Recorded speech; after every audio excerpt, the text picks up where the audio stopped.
Hello दोस्तों, आप सभी का स्वागत है समसामयिक घटना चक्र के इस ऑनलाइन प्लेटफॉर्म पर। समसामयिक घटना चक्र के द्वारा आपके लिए एक महत्वपूर्ण सीरीज चलाई जा रही है, ठीक है, जिसमें हम लोग समग्र सामान्य अध्ययन का रिवीजन कर रहे थे। और ये आपके बीपीएससी यूपी पीसीएस की परीक्षाओं के लिए बहुत ही महत्वपूर्ण है। 40 से 50 प्रश्न संभावना है कि इसी सीरीज से फंस जाए आपके एग्जाम में, क्योंकि यहाँ पर टोटल फैक्चुअल चीजें, ठीक है, ये प्रीलिम्स फैक्ट की तरह है, फैक्चुअल चीजें रखी गई हैं जो आपके एग्जाम में बार बार हर परीक्षा में पूछे जाते रहे हैं। उन सभी वन लाइनर फैक्ट्स को यहाँ पे शामिल किया गया है, और ये फैक्ट्स ऐसे हैं जो कथन कारण के रूप में भी आपसे परीक्षाओं में बार बार पूछे जाते रहे हैं, ठीक है। तो आइए हम अपने सीरीज को स्टार्ट करते हैं। ये हमारे सीरीज का चौथा और आखिरी पार्ट है, ठीक है। तो बीपीएससी के एग्जाम के लिए जो लोग भी जा रहे हैं, इस सीरीज का भरपूर फायदा उठाइए। अब रास्ते में जाते हुए सीरीज को सुनते जाइए। और आपको बताया गया था कि आपकी परीक्षा के पहले सारी सीरीज आपको मिल जाएंगी, तो आपकी परीक्षा के 2 दिन पहले ही आपको सारी सीरीज मिल गई है, ठीक है। तो आप इसका रिवीजन करिए अच्छे से। ट्रेन में जाते वक्त जब भी आप सफर कर रहे हैं या वहां पहुंच रहे हैं सेंटर पे, तब भी आप स्पीड डबल करके इसको सुन लेंगे। तो आधे घंटे में हर जितनी सीरीज बनी है, लगभग 1 घंटे की सीरीज बनी हुई है, ठीक है। 1 घंटे या 1 घंटे 20 मिनट की सीरीज है। आप उनको स्पीड डबल करिए, सुनते जाइए। सारी चीजें आपने पहले से पढ़ रखी है, आपको रिवीजन करना है। ये रिवीजन सीरीज है। आइए स्टार्ट करते हैं अपनी सीरीज को। इसमें हम देखते हैं उत्तर प्रदेश के पश्चिमी बिहारों के बारे में चर्चा कर लेते हैं, ठीक है। क्योंकि यूपी बिहार दोनों चीजों के बारे में चर्चा कर रहे हैं, तो हम लोग यहाँ पे यूपी के पश्चिमी बिहार को देख लेते हैं। नवाबगंज पश्चिमी बिहार किस जिले में है? उन्नाव जिले में है। लाख बहोसी पश्चिमी बिहार कन्नौज जिले में है। सांडी पश्चिमी बिहार कहाँ पे? हरदोई में है। समन पश्चिमी बिहार मैनपुरी में है। और उसके बाद देखें तो पटना पश्चिमी बिहार एटा जिले में है। बखीरा पश्चिमी बिहार संत कबीर नगर जिले में है। ओखला पश्चिमी बिहार गौतम बुद्ध नगर में है।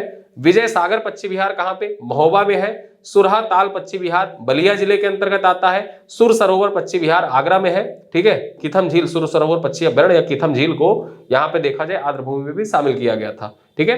बेती पश्चिमी बिहार कहाँ पे? बेती पश्चिमी बिहार प्रतापगढ़ में। या आपके परीक्षा के दृष्टिकोण से बेती पश्चिमी बिहार इंपॉर्टेंट है। तो यहाँ पे हमने उत्तर प्रदेश के पश्चिमी बिहारों पर चर्चा कर ली। आगे देखें, फलों और सब्जियों के रंग कड़वापन का कारण। यहाँ पे हेडिंग ये हाईलाइट नहीं हो पाया था, तो इसको आप हेडिंग समझिएगा, ठीक है। तो फलों तथा सब्जियों में रंग तथा उनके कड़वापन का जो कारण है वो जान लेते हैं। मूली का जो तीखापन होता है आइसोसाइनेट के कारण। किसके कारण? मूली का तीखापन आइसोसाइनेट के कारण। लहसुन में गंध का कारण क्या है? इलाइसिन है लहसुन में गंध का कारण। पीपर की गंध का कारण क्या है? ओलियो रेसिन है। ओलियो रेसिन जो है वो पीपर में गंध का कारण है। टमाटर का लाल रंग लाइकोपीन के कारण पीवाईक्यू में पूछा जा चुका है।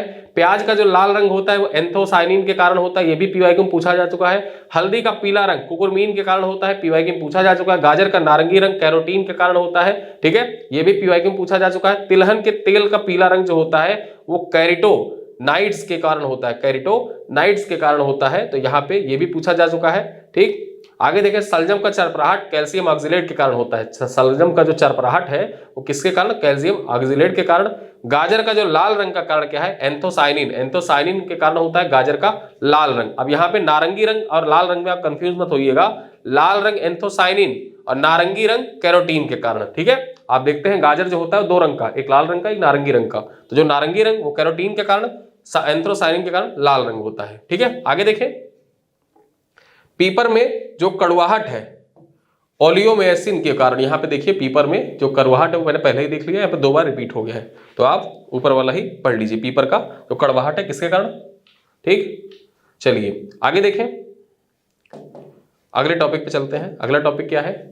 महत्वपूर्ण बोर्ड। अब यहां से मैच द फॉलोइंग में क्वेश्चन आपसे पूछा जाता है परीक्षा में। महत्वपूर्ण बोर्ड और वो कहां पर अवस्थित है, ठीक है। चाय बोर्ड कहां पर है? ये कोलकाता में है। जो चाय बोर्ड है वो कहां पे है? कोलकाता में है, ठीक। आगे देखें, तंबाकू बोर्ड का मुख्यालय कहां पे है? गुंटूर में है। मसाला बोर्ड का मुख्यालय कोच्चि केरल में है। कॉफी बोर्ड का मुख्यालय कर्नाटक में है। रबड़ बोर्ड कोट्टयम में है, ठीक है। आगे देखें, राष्ट्रीय मांस पोल्ट्री प्रसंस्करण बोर्ड कहां पे है? ये दिल्ली में है। भारतीय अंगूर प्रसंस्करण बोर्ड कहां पे है? पुणे में है। और राष्ट्रीय जूट बोर्ड कहां पे है? कोलकाता में है। ये क्वेश्चन पूछा कैसे जाता है? एक तरफ बोर्ड दे देगा और दूसरी तरफ उनका मुख्यालय दे देगा। आपको मैच द फॉलोइंग में पूछ लेगा, तो आपको मैच करना होता है कि कौन सा बोर्ड का मुख्यालय कहां पे है। और यहाँ पे एक तरफ बोर्ड दे रखा है, एक तरफ उसका मुख्यालय दे रखा है। इसको देख लीजिए ध्यान से। आगे देखें, कोयला उत्पादक प्रमुख क्षेत्र देख लेते हैं। कोयला उत्पादन करने वाले प्रमुख क्षेत्र, और वो क्षेत्र कहां पे है इसके बारे में चर्चा कर लेते हैं। तो झरिया और कर्णपुरा ये कहां पे है? झरिया और कर्णपुरा ये झारखंड में है, ठीक है। ये दोनों कहां पे? झारखंड में है। झरिया और कर्णपुरा झारखंड में है। उसके बाद देखें, कालाकोट, तो ये कहाँ पे, जम्मू कश्मीर में है।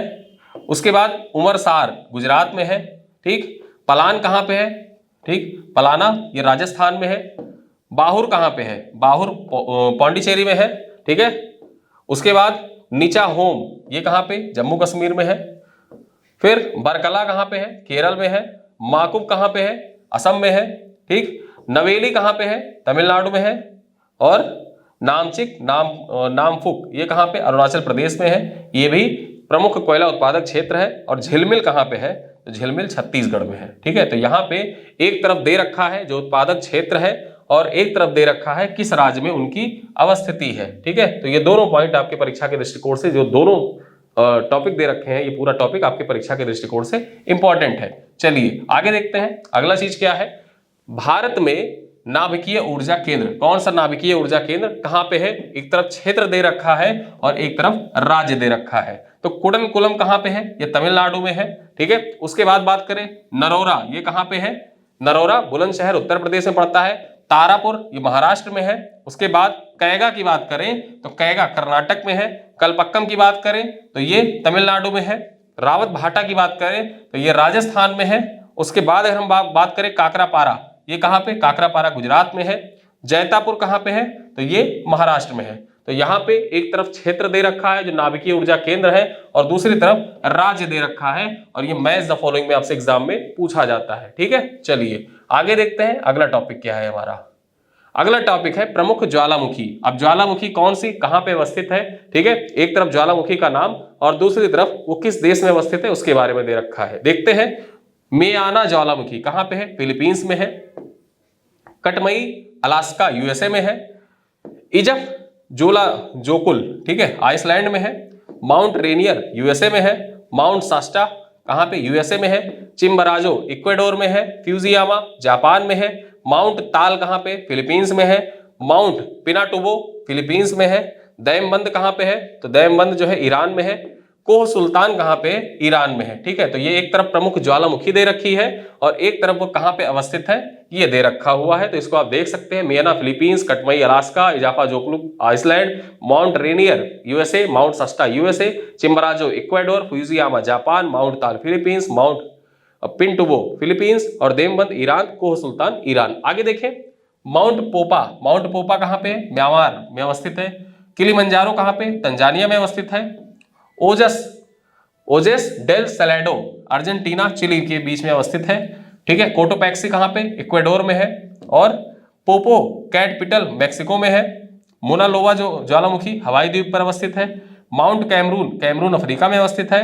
माउंट इरेबस कहां पे, रॉस अंटार्कटिका में अवस्थित है, ठीक। और ये माउंट इरेबस जो था अभी हाल ही में चर्चा में था स्वर्ण धूल के कारण, ठीक है, स्वर्ण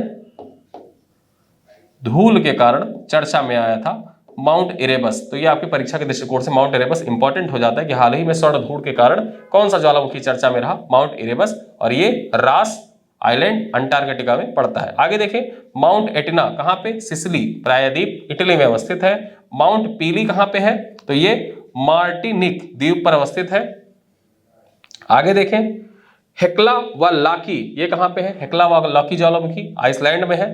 विसुवियस कहां पे है, नेपल्स की खाड़ी, जो नेपल्स की खाड़ी है इटली में वहीं पर है विसुवियस ज्वालामुखी। तो यहाँ पे ये ज्वालामुखी आपके एग्जाम के दृष्टिकोण से बहुत ही इंपॉर्टेंट है और यहां से क्वेश्चन भी मैच द फॉलोइंग वाले ही पूछे जाते हैं। एक तरफ ज्वालामुखी और दूसरी तरफ उनकी अवस्थिति जो है उससे क्वेश्चन पूछे जाते हैं। आगे देखते हैं सबसे महत्वपूर्ण संविधान की अनुसूचियां। अब संविधान की अनुसूचियां भी आपके एग्जाम के दृष्टिकोण से महत्वपूर्ण है और ये भी मैच द फॉलोइंग में ही पूछे जाते हैं। देखते हैं पहली अनुसूची में क्या वर्णित है। तो पहली अनुसूची में देश और 28 राज्यों का उल्लेख किया गया है, ठीक है।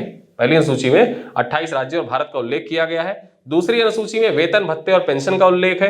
तीसरी अनुसूची में शपथ संबंधी उल्लेख किए गए। शपथ संबंधी उल्लेख जो शपथ और प्रतिज्ञान है वो तीसरी अनुसूची में उल्लेखित है। चौथी अनुसूची की बात करें तो राज्यसभा में सीटों का उल्लेख किया गया है, ठीक है। राज्यसभा में सीटों का उल्लेख किस अनुसूची में है, चौथी अनुसूची में है, पीवाईक्यू में पूछा जा चुका है। पांचवी और छठवीं अनुसूची आपके परीक्षा के दृष्टिकोण से बहुत ही महत्वपूर्ण है। पांचवी अनुसूची जो है इसमें अनुसूचित जाति और अनुसूचित जनजाति के क्षेत्रों के प्रशासन का उल्लेख किया गया है, ठीक है। जो SC ST के क्षेत्र हैं उनके प्रशासन का उल्लेख किस अनुसूची में किया गया है? 5वीं अनुसूची में किया गया है। और 6वीं अनुसूची तो आपसे समझ लीजिए कि हर दूसरे साल पर पूछ लेता है एक बार, ठीक है। जो 6वीं अनुसूची है 2023, 22, 19, 20 सब में पूछा गया है। असम, त्रिपुरा, मेघालय और मिजोरम, ठीक है, जनजातीय प्रशासन का उल्लेख किया गया। और पूछा कैसे जाता है, ठीक है, पूछ लेगा कि असम, त्रिपुरा, मेघालय, मिजोरम के जनजातीय प्रशासन का उल्लेख किस अनुसूची में किया गया है, ठीक है। और या तो ऐसे पूछ लेता है कि 6ठी अनुसूची में निम्नलिखित में से किस राज्य के प्रशासन का उल्लेख नहीं है? असम, त्रिपुरा, मेघालय, मिजोरम की जगह मणिपुर दे देता है, ठीक है। तो ऐसे ही आपसे पीवाईक्यू में ये हर दूसरे तीसरे साल पूछ लिया जाता है 6वीं अनुसूची। चलिए आगे देखते हैं, 7वीं अनुसूची के बारे में जान ले। 7वीं अनुसूची में केंद्र राज्य संबंधों के बीच में जो शक्तियों का बंटवारा है उसका उल्लेख किया गया है 7वीं अनुसूची में। 8वीं अनुसूची में 22 भाषाओं का उल्लेख किया गया है, ठीक है, 22 भाषाओं का उल्लेख 8वीं अनुसूची में किया गया है। और जो 22 भाषाएं शामिल है इसी में भोजपुरी को शामिल करने के लिए गोरखपुर के सांसद रवि किशन ने निजी विधेयक पेश किया था संसद में, ठीक है, 8वीं अनुसूची में शामिल करने के लिए भोजपुरी को 8वीं अनुसूची में शामिल कर लिया जाए। आगे देखें 9वीं अनुसूची भूमि सुधार से संबंधित है। 10वीं अनुसूची, ठीक है, दल बदल संबंधित प्रावधान 52वें संविधान संशोधन 1985 के द्वारा इसको जोड़ा गया था, ठीक है। कब जोड़ा गया था याद रखना, 52वें संविधान संशोधन के द्वारा 9वीं अनुसूची को जोड़ा गया, 10वीं अनुसूची को जोड़ा गया था। 11वीं अनुसूची पंचायतों का प्रावधान किया गया है, 73वें संविधान संशोधन 1992 के द्वारा इसे जोड़ा गया था। उसके बाद देखें तो 12वीं अनुसूची जो है नगर निकायों का प्रावधान है, 74वें संविधान संशोधन 1992 के द्वारा इसको ऐड किया गया था। तो यहाँ पे जितने भी महत्वपूर्ण अनुसूचियां थी उनके बारे में हमने चर्चा कर ली। अब आइए देखते हैं प्रमुख संविधान संशोधन। एग्जाम के दृष्टिकोण से ये सारे पॉइंट आपकी परीक्षा के लिए बहुत ही महत्वपूर्ण है, बीपीएससी और यूपीपीसीएस के लिए, ठीक है। प्रथम संविधान संशोधन कब हुआ था? 1951 में हुआ था, 9वीं अनुसूची जोड़ी गई थी। देखिए जो मूल संविधान था उसमें 8 अनुसूचियां थी, लेकिन जो 9वीं अनुसूची थी पहले संविधान संशोधन के द्वारा 1951 में 9वीं अनुसूची जोड़ी गई। आगे देखें 7वां संविधान संशोधन कब हुआ था? 1956 में। देखिए यहाँ पे हम सभी संविधान संशोधन नहीं, जो सबसे महत्वपूर्ण है ना सिर्फ उन्हीं की बात करेंगे, उन्हीं की चर्चा करेंगे। 7वां संविधान संशोधन 1956 में हुआ था। लोकसभा के सदस्यों की संख्या में इसमें वृद्धि की गई थी। 2 या 2 से अधिक राज्यों के लिए एक उच्च न्यायालय का प्रावधान किस संविधान संशोधन के द्वारा किया गया? 7वें संविधान संशोधन 1956 के द्वारा ही किया गया था, ठीक है। आगे देखें 31वां संविधान संशोधन 1972, ठीक है, जो 31वां संविधान संशोधन 1972 का था। इसमें देखें तो इसमें लोकसभा के सीटों की संख्या 525 से बढ़ाकर कितनी कर दी गई? 545 कर दी गई, ठीक है। आगे देखें 36वां संविधान संशोधन 1975 में हुआ था। सिक्किम को भारत का पूर्ण राज्य, ठीक है, पूर्ण राज्य बना लिया गया। इसके पूर्व अगर जो देखा जाए तो जो 35वां संविधान संशोधन था तो सिक्किम को अर्ध राज्य का दर्जा दिया गया था। 36वें संशोधन के द्वारा सिक्किम को भारत का पूर्ण राज्य बना लिया गया, ठीक है। चलिए आगे देखें 38वां संविधान संशोधन, ठीक, 38वां संविधान संशोधन 1975 न्यायिक पुनरीक्षण की शक्तियों का परिसीमन से संबंधित था। न्यायिक शक्तियों के परिसीमन से न्यायिक पुनरीक्षण की जो शक्तियां थी उनका परिसीमन किस संविधान संशोधन के द्वारा? 38वें संविधान संशोधन। 39वां संविधान संशोधन कब हुआ था? तो ये 1975 में हुआ था। राष्ट्रपति, उपराष्ट्रपति, स्पीकर, प्रधानमंत्री के चुनाव को चुनौती नहीं दी जा सकती, इस संविधान संशोधन के द्वारा प्रावधान कर दिया गया। उसके बाद देखा जाए, ठीक है, तो 52वां संविधान संशोधन 1885, ठीक है, दल बदल विरोधी कानून का प्रावधान, ठीक। आगे देखें इसी के अनुसार देखा जाए तो 10वीं अनुसूची जोड़ी गई थी, ठीक है। तो 10वीं अनुसूची आपकी परीक्षा के दृष्टिकोण से इंपॉर्टेंट है। कब जोड़ी गई थी? दल बदल विरोधी कानून जो है उसका प्रावधान किया गया और 52वें संविधान संशोधन के द्वारा 10वीं अनुसूची जोड़ी गई, ठीक है। 58वां संविधान संशोधन 1987 संविधान के प्राधिकृत हिंदी पाठ को प्रकाशित करने हेतु, ठीक है, जो 58वां संविधान संशोधन था उस संविधान के प्राधिकृत हिंदी पाठ को प्रकाशित करने का हेतु संबंधित था। आगे देखें 61वां संविधान संशोधन, 61वें संविधान संशोधन के द्वारा ही जो मतदान करने की आयु थी उसको 21 से घटाकर कितनी कर दी गई? तो 21 से घटा के 18 कर दी गई। और ये संविधान संशोधन किस वर्ष हुआ था? ये आपके परीक्षा के दृष्टिकोण से इंपॉर्टेंट है। तो 1989 में 61वें संविधान संशोधन के द्वारा जो मतदान की आयु थी 21 से घटाकर 18 वर्ष कर दी गई थी, ठीक है। चलिए आगे बात करें, अगला हमारा देख लेते हैं कौन सा संविधान संशोधन है आपके परीक्षा के। 69वां संविधान संशोधन 1991। 69वां संविधान संशोधन जो है दिल्ली को राष्ट्रीय राजधानी क्षेत्र का विशेष दर्जा दिया गया 69वें संविधान संशोधन के द्वारा, ठीक है। तो जो दिल्ली है, दिल्ली को राष्ट्रीय राजधानी क्षेत्र एनसीआर का दर्जा किस संविधान संशोधन के द्वारा? तो इसको 69वें संविधान संशोधन के द्वारा 1991 में एनसीआर का दर्जा दिया गया, विशेष प्रावधान किया गया, ठीक है। इसके लिए 70वां संविधान संशोधन 1992 किससे संबंधित था? तो राष्ट्रपति चुनाव के लिए पौंडीचेरी और दिल्ली विधायिका के सदस्यों के निर्वाचन मंडल में शामिल करने का प्रावधान किया गया, ठीक है। जो दिल्ली, जब राष्ट्रपति का चुनाव होता है तो राष्ट्रपति के चुनाव में दिल्ली और पौंडीचेरी के जो विधानसभा सदस्य हैं वो भी सम्मिलित होते हैं, ठीक। निर्वाचक मंडल में यहाँ के विधायिका के लोग भी सम्मिलित होते हैं, और ये प्रावधान अन्य राज्यों की बात करें तो अन्य राज्य के नहीं सम्मिलित होते विधायिका के, लेकिन दिल्ली और पौंडीचेरी के सम्मिलित होते हैं। और ये प्रावधान जो किया गया, ये 70वें संविधान संशोधन 1992 के द्वारा किया गया था, ठीक है। आगे देखें 73वां संविधान संशोधन, ये भी 1992 में आता है, और पंचायती राज संस्थाएं जो थी इनको संवैधानिक दर्जा इसी संविधान संशोधन के द्वारा दिया गया। उसके बाद देखें 74वां संविधान संशोधन 1992 में आता है, शहरी स्थानीय निकायों को संवैधानिक दर्जा इसी के अंतर्गत दिया गया था। उसके बाद देखें 86वां संविधान संशोधन सन 2002 में आता है, प्रारंभिक शिक्षा को मौलिक अधिकार बनाया गया। जो प्रारंभिक शिक्षा थी उसको मौलिक अधिकार किस संविधान संशोधन के द्वारा बनाया गया? तो 86वें संविधान संशोधन सन 2002 के द्वारा मौलिक, जो प्रारंभिक शिक्षा है उसको मौलिक अधिकार बना दिया गया। आगे देखें 89वां संविधान संशोधन, 89वां संविधान संशोधन जो है ये आपके परीक्षा के दृष्टिकोण से इंपॉर्टेंट है, ठीक है। 2003 में आया था। कब? 2003 में। तो अनुच्छेद 338A, ठीक है, अनुच्छेद 338A के तहत राष्ट्रीय अनुसूचित जनजाति आयोग का गठन किया गया, ठीक है। 89वें संविधान संशोधन के अंतर्गत सन 2003 में अनुच्छेद 338A के तहत राष्ट्रीय अनुसूचित जनजाति आयोग का गठन किया गया। आगे बात करें 91वां संविधान संशोधन 2003, मंत्री परिषद के प्रधानमंत्री सहित मंत्रियों की कुल संख्या लोकसभा के कुल संख्या का 15% से अधिक नहीं होगी, यह निर्धारित किया गया, ठीक है। जो मंत्री परिषद होता है, तो जो मंत्री परिषद है उसमें कुल सदस्य संख्या, मंत्रियों की संख्या जो होगी वो कुल सदस्य संख्या, ठीक है, जो लोकसभा में, ठीक, कुल संख्या का 15% से अधिक नहीं होगी। यह प्रावधान किस संविधान संशोधन के द्वारा? 91वें संविधान संशोधन के द्वारा किया गया। अगला देखें 97वां संविधान संशोधन 2011, सहकारी समितियों का गठन किस संविधान संशोधन के अंतर्गत? 97 संविधान संशोधन के अंतर्गत किया गया, कॉन्स्टिट्यूशनल अमेंडमेंट के अंतर्गत किया गया। सहकारी समितियों के कॉर्पोरेट जो सोसाइटी होती है उनकी स्थापना 97वें संविधान संशोधन के अंतर्गत 2011 में की गई। वर्तमान में बात करें तो सहकारिता मंत्री कौन है? अमित शाह वर्तमान में भारत के सहकारिता मंत्री हैं। 100वां संविधान संशोधन 2015 में हुआ था, ठीक है।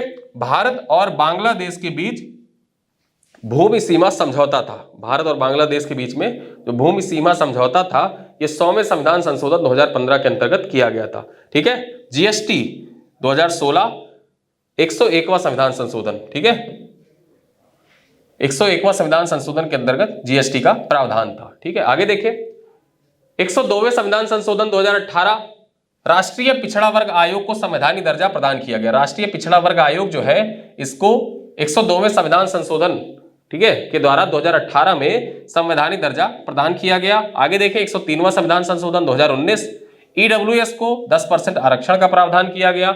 104वां संविधान संशोधन 2020 किससे संबंधित था?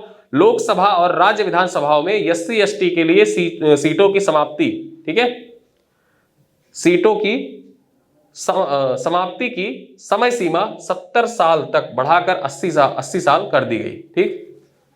आगे बात करें लोकसभा और राज्य विधानसभाओं में एंग्लो इंडियन समुदायों को आरक्षित सीटें हटा दी गई। जो लोकसभा में 2, ठीक है, एंग्लो इंडियन नामित होते थे, 2 एंग्लो इंडियन, तथा विधानसभाओं में 1, तो इसको हटा दिया गया कि अब जरूरत नहीं है एंग्लो इंडियन की। तो 104वें संविधान संशोधन अधिनियम जो 2020 में आया था उसके तहत यह प्रावधान किया गया था। 105वां, ठीक है, संशोधन, सामाजिक और शैक्षिक रूप से पिछड़े वर्ग, ठीक है, की सूची तैयार करने में राज्य सरकारों को शक्ति बहाल की गई 105वें संविधान संशोधन के तहत। और जो सबसे महत्वपूर्ण है 106वां संशोधन अधिनियम 2023, महिला आरक्षण से संबंधित था, ठीक है, महिला आरक्षण से संबंधित था। जो चुनाव होते हैं, चुनावों में महिला आरक्षण से संबंधित ये प्रावधान था। और नारी शक्ति वंदन अधिनियम इसको कहा गया था। और जो नवीन संसद भवन है, नए संसद भवन में पहला ये अधिनियम था जो पारित किया गया था, नारी शक्ति वंदन अधिनियम, ठीक है। तो ये आपके परीक्षा के दृष्टिकोण से इंपॉर्टेंट है। तो सारे संशोधन के बारे में हमने यहाँ पे चर्चा कर ली, कौन सा संशोधन किससे संबंधित है वो भी जान लिया। चलिए आगे बात करते हैं कुछ संवैधानिक निकाय। जो संवैधानिक निकाय है और उनका उल्लेख किस अनुच्छेद के अंतर्गत है वो देख लेते हैं। तो संवैधानिक निकाय में बात करें, पहला अगर जो देखें तो अनुच्छेद 76 के अंतर्गत महान्यायवादी का जिक्र किया गया। किसका? महान्यायवादी का जो जिक्र है वो अनुच्छेद 76 के अंतर्गत है और यही आर्टिकल आपसे एग्जाम में पूछे जाते हैं। ठीक है। अनुच्छेद 148 देखें तो नियंत्रक एवं महालेखा परीक्षक का उल्लेख किया गया है अनुच्छेद 148 में। अनुच्छेद 165 में महाधिवक्ता का उल्लेख किया गया है। अनुच्छेद 243 आई में देखें तो राज्य वित्त आयोग का उल्लेख किया गया है। अनुच्छेद 243 के में देखें तो राज्य निर्वाचन आयोग का उल्लेख किया गया है। अनुच्छेद 243 जेड डी में देखें तो योजना समिति का उल्लेख किया गया है। अनुच्छेद 263 में देखें तो अंतरराज्यीय परिषद, पीवाईक्यू में पूछा जा चुका है 2018 में कि अंतरराज्यीय परिषद का उल्लेख किस अनुच्छेद में किया गया है। और ये आर्टिकल ऐसे हैं कि ये आर्टिकल डायरेक्टली आपसे एग्जाम में पूछे जाते हैं। ठीक है, वन लाइनर में पूछे जाते हैं। वित्त आयोग का उल्लेख किसमें है? 280 में है। वर्तमान में अगर जो बात करें 16 वित्त आयोग के अध्यक्ष, ठीक है, कौन? अरविंद पनगड़िया है। सचिव कौन है? ऋतिक रंजनम पांडे। आगे बात करें अनुच्छेद 279A में जीएसटी परिषद का उल्लेख किया गया। जीएसटी परिषद का उल्लेख किस अनुच्छेद में है? 279A में है और ये आपके पीवाईक्यू में पूछा जा चुका है। अगला महत्वपूर्ण अनुच्छेद कौन सा है देखते हैं। ठीक है, जो संवैधानिक निकायों के अंतर्गत आर्टिकल 315 लोक सेवा आयोग का प्रावधान किया गया है। यूपी पीसीएस 2021 के पीवाईक्यू में पूछा जा चुका है। अनुच्छेद 224 में अगर जो देखा जाए तो निर्वाचन आयोग का प्रावधान है। अनुच्छेद 338 में राष्ट्रीय अनुसूचित जाति आयोग, जो अनुसूचित जाति आयोग है, एससी कमीशन है, उसका उल्लेख किया गया है। और अनुच्छेद 338A में राष्ट्रीय अनुसूचित जनजाति आयोग, एसटी आयोग का उल्लेख किया गया है। ठीक है, वहीं अगर हम बात करें आर्टिकल 338B, यहाँ पे राष्ट्रीय पिछड़ा वर्ग आयोग की बात की गई है। और अनुच्छेद 350B क्या कहता है? भाषाई अल्पसंख्यकों के लिए विशेष अधिकारी की बात किस अनुच्छेद में की गई है? अनुच्छेद 350B में की गई है। तो ये सारे अनुच्छेद आपके एग्जाम के दृष्टिकोण से, जो संवैधानिक निकायों से संबंधित है, वो आपके परीक्षा के दृष्टिकोण से इंपॉर्टेंट है और यही पॉइंट आपके एग्जाम में पूछे जाते हैं। ठीक है, यही पॉइंट जो संवैधानिक निकायों से संबंधित होते हैं, यही आर्टिकल आपके एग्जाम में पूछे जाते हैं। चलिए आगे देखते हैं भारत की महत्वपूर्ण घाटियां। अब भारत की जो महत्वपूर्ण घाटियां हैं उनसे संबंधित कुछ क्वेश्चन है वो देख लेते हैं। अराकू घाटी कहां पे अवस्थित है? आंध्र प्रदेश में अवस्थित है। कंबम घाटी कहां पे? तमिलनाडु में है। मूर्खा घाटी कहां पे? लद्दाख में अवस्थित है। सुरु घाटी तथा नुब्रा घाटी, ये ठीक है, सुरु घाटी तथा नुब्रा घाटी, नुब्रा घाटी तो लद्दाख में अवस्थित है। ठीक है, लद्दाख में अवस्थित है। ठीक, आगे बात करें जुकू घाटी नागालैंड में है। सांगला घाटी हिमाचल प्रदेश में है। किन्नौर घाटी हिमाचल प्रदेश में है। पार्वती घाटी कहां पे है? पार्वती घाटी हिमाचल प्रदेश में है। लाहौल स्पीति, पता ही है आपको, लाहौल स्पीति हिमाचल प्रदेश में। यूथांग घाटी सिक्किम में है। कुल्लू घाटी धौलाधर पीर पंजाल सीमा के मध्य अवस्थित है। कांगड़ा घाटी हिमाचल प्रदेश में अवस्थित है। नेलांग घाटी उत्तराखंड में अवस्थित है। शांत घाटी साइलेंट वैली जो है केरल में अवस्थित है, पीवाईक्यू में पूछा जा चुका है। चंबा घाटी हिमाचल प्रदेश में। और जोहर घाटी आपके पीवाईक्यू में पूछा गया है, कहां पे अवस्थित है? ये भी उत्तराखंड में अवस्थित है। ठीक है, तो यहाँ पे इतनी घाटियों के बारे में हमने चर्चा कर ली। कुछ महत्वपूर्ण हेडक्वार्टर आपसे एग्जाम में पूछा जाता है। ठीक है, कि किसका हेडक्वार्टर कहां पे? मैच द फॉलोइंग में पूछा जाता है। एक तरफ हेडक्वार्टर दे रखा, मतलब एक तरफ कहां पे हेडक्वार्टर है और एक तरफ संस्था का नाम क्या है। तो WHO का हेडक्वार्टर कहां पे है? जनेवा में है। यूनेप का मुख्यालय नैरोबी केनिया में है। आसियान का जकार्ता में है। UNDP का न्यूयॉर्क में है। नाटो का ब्रुसेल्स बेल्जियम में अवस्थित है। WTO का जनेवा स्विट्जरलैंड में। ओपेक का वियना ऑस्ट्रिया में अवस्थित है। यूनिसेफ का मुख्यालय कहां पे है? न्यूयॉर्क में है। FAO खाद्य एवं कृषि संगठन का मुख्यालय कहां पे? रोम में है। आगे बात करें IMF वाशिंगटन में है। ब्रिक्स का मुख्यालय कहां पे? हेडक्वार्टर कहां पे? शंघाई में है। ADB का मुख्यालय कहां पे? मनीला में है। और यूनेस्को का मुख्यालय कहां पे है? पेरिस में है। तो एक तरफ मुख्यालय दे रखा है और एक तरफ, ठीक है, जो संस्था है, जो निकाय है, उस निकाय का नाम दे रखा है। इस चीज को आप देख लीजिएगा और यहां से आपके पीवाईक्यू में क्वेश्चन पूछा जा चुका है। जैसे ग्रीन पीस इंटरनेशनल का मुख्यालय कहां पे है? यूपी पीसीएस 2018 का क्वेश्चन था और सही उत्तर था एम्स्टर्डम। ठीक है, एम्स्टर्डम में ग्रीन पीस इंटरनेशनल का मुख्यालय था, 2018 में पूछा जा चुका है। अब चलिए, यहां पर एक तरफ सूफी सिलसिला दे रखा है और एक तरफ संस्थापक दे रखा है और यहां से आपके परीक्षा में क्वेश्चन पूछा जाता है। तो भारत में प्रमुख सूफी सिलसिले एवं भारत में इनके संस्थापक कौन से? भारत में इनके संस्थापक कौन से, ये आपको बताना है। चिश्ती सिलसिला जो है ख्वाजा मोइनुद्दीन चिश्ती भारत में इसके संस्थापक है। सोहरावर्दी सिलसिला बहाउद्दीन जकारिया इससे संबंधित है। कादरी सिलसिला जो है सैयद मखदूम मोहम्मद जिलानी से संबंधित है। आगे देखें, सत्तारी सिलसिला जो है शाह अब्दुल सत्तारी इसके संस्थापक हैं। फिरदौसी सिलसिला जो है शेख बहाउद्दीन समरकंदी इसके संस्थापक है, और नक्शबंदी सिलसिला इसके बाकी बिल्लाह इसके संस्थापक है। ठीक है, तो यहाँ पे हमने बात कर ली प्रमुख जो सूफी सिलसिले हैं और उनके जो संस्थापक है उनके बारे में चर्चा कर ली। चलिए आगे देखते हैं। उत्तर प्रदेश में हड़प्पा सभ्यता के प्रमुख स्थल कौन कौन से उनके बारे में जान लेते हैं। आलमगीरपुर, मेरठ, आलमगीरपुर जो आलमगीरपुर है कहाँ पे है, मेरठ में है। हुलास कहाँ पे है, सहारनपुर में है। मांडी मुजफ्फरनगर में है। बड़गांव सहारनपुर में, जो बड़गांव है सहारनपुर में है। मानपुरा बुलंदशहर में। सनौली बागपत, यहीं से शाहीरत का प्रमाण मिला है। बिजनौर में चांदपुर है। ठीक है, जो चांदपुर है वो बिजनौर में अवस्थित है। तो यहाँ पे हमने चर्चा की जो उत्तर प्रदेश में हड़प्पा सभ्यता से प्रमुख संबंधित स्थल है वो कौन कौन से हैं और कहाँ कहाँ पे, इसके बारे में चर्चा कर ली। आगे देखते हैं मुगल कालीन प्रमुख साहित्य के बारे में जान लेते हैं। जो मुगल कालीन प्रमुख साहित्य है और उसके लेखक कौन है इसके बारे में चर्चा कर लेते हैं। एक तरफ साहित्य दे रखा है और दूसरी तरफ लेखक का नाम दे रखा है। तो बाबरनामा किसके द्वारा लिखी गई है, बाबर के द्वारा लिखी गई है। आईने अकबरी किसके द्वारा, अबुल फजल के द्वारा लिखी गई है। अकबरनामा अबुल फजल ने लिखी है। आगे बात करें मुंतखाब अत तवारीख बदायूनी के द्वारा लिखी गई है। हुमायूं नामा गुलबदन बेगम ने लिखी है। पादशाह नामा किसने लिखी है, अब्दुल हमीद लाहौरी के द्वारा लिखी गई है पादशाह नामा। और ताजुल मासिर हसन निजामी के द्वारा लिखी गई है।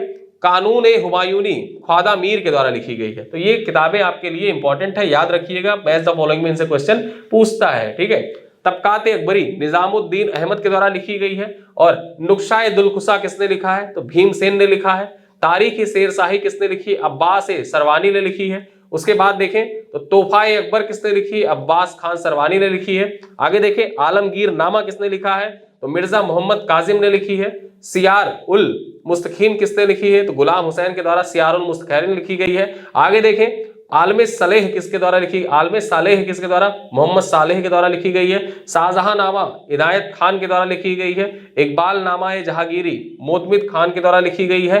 और चहार चमन किसके द्वारा लिखी गई है, चंद्रभान ब्राह्मण के द्वारा लिखी गई है चहार चमन। आगे देखें फुतुहात ए आलमगीरी किसके द्वारा, तो ईश्वर दास के द्वारा लिखी गई है फुतुहात ए आलमगीरी। और ये किताबें आपके एग्जाम के दृष्टिकोण से बहुत ही महत्वपूर्ण है, सारे पीवाईक्यू में पूछे जा चुके हैं। पीवाईक्यू की स्लाइड यहाँ पे लगी हुई है। ठीक है, आगे देखें प्रमुख वैज्ञानिक उपकरण देख लेते हैं। ठीक है, प्रमुख वैज्ञानिक उपकरण देख लेते हैं और किस लिए उनका प्रयोग किया जाता है ये देख लेते हैं। अमीटर का प्रयोग किस लिए किया जाता है, तो विद्युत धारा मापक यंत्र है अमीटर। आगे देखें एनीमोमीटर क्या है, वायु वेग मापी है। ऑडियोमीटर ध्वनि की तीव्रता मापी जाती है। बैरोमीटर से वायुमंडलीय दाब मापा जाता है। क्रायोमीटर से क्या, अति निम्न ताप को मापने के लिए इसका प्रयोग किया जाता है क्रायोमीटर का। क्रेक्सोग्राफ का प्रयोग क्यों किया जाता है, पौधों की वृद्धि मापने में प्रयोग किया जाता है क्रेक्सोग्राफ का। डायनमो का उपयोग यांत्रिक ऊर्जा को विद्युत ऊर्जा में परिवर्तित करने के लिए डायनमो का प्रयोग किया जाता है। इंडोस्कोप का प्रयोग जो होता है शरीर के आंतरिक अंगों के निरीक्षण करने में प्रयोग किया जाता है, किसका, इंडोस्कोप का। ठीक है, चलिए तो यहां पे हमने प्रमुख वैज्ञानिक उपकरणों के बारे में चर्चा कर ली। आगे देखें जायरोस्कोप कोणीय वेग मापक यंत्र है। हाइड्रोमीटर द्रव्य जल की तुलनात्मक घनत्व का मापन करने वाला यंत्र है। फिर उसके बाद देखें हाइग्रोमीटर क्या है, तो वायुमंडल में सापेक्षिक आर्द्रता का मापन करने वाला यंत्र है। फिर उसके बाद देखें काइमोग्राफ क्या है, विभिन्न शारीरिक गतिविधियां जैसे रक्तचाप मांसपेशियों के संकुचन आदि के परिवर्तन का ग्राफ में रेखांकन करने वाला उपकरण जो होता है उसको काइमोग्राफ कहा जाता है। ठीक है, आगे देखें लैक्टोमीटर दूध की गुणवत्ता का पता लगाने के लिए उसके आपेक्षिक घनत्व का मापन करने वाला यंत्र जो होता है उसको लैक्टोमीटर कहा जाता है। ठीक है, चलिए आगे बात करें मैनोमीटर। मैनोमीटर क्या किस प्रयोग में लिया जाता है, तो द्रव्य एवं गैसों के दाब का मापन करने वाला यंत्र जो है उसको मैनोमीटर कहा जाता है। पिक्नोमीटर द्रव्य की विशिष्ट गुरुत्व का मापन करने वाला यंत्र पिक्नोमीटर कहलाता है। पायरो हीलियोमीटर सौर विकिरण का मापन करने वाला यंत्र होता है। स्फेग्नोमैनोमीटर रक्तचाप का मापन करने वाला यंत्र होता है। स्टेथोस्कोप हृदय गति सुनने के लिए उपयुक्त यंत्र है।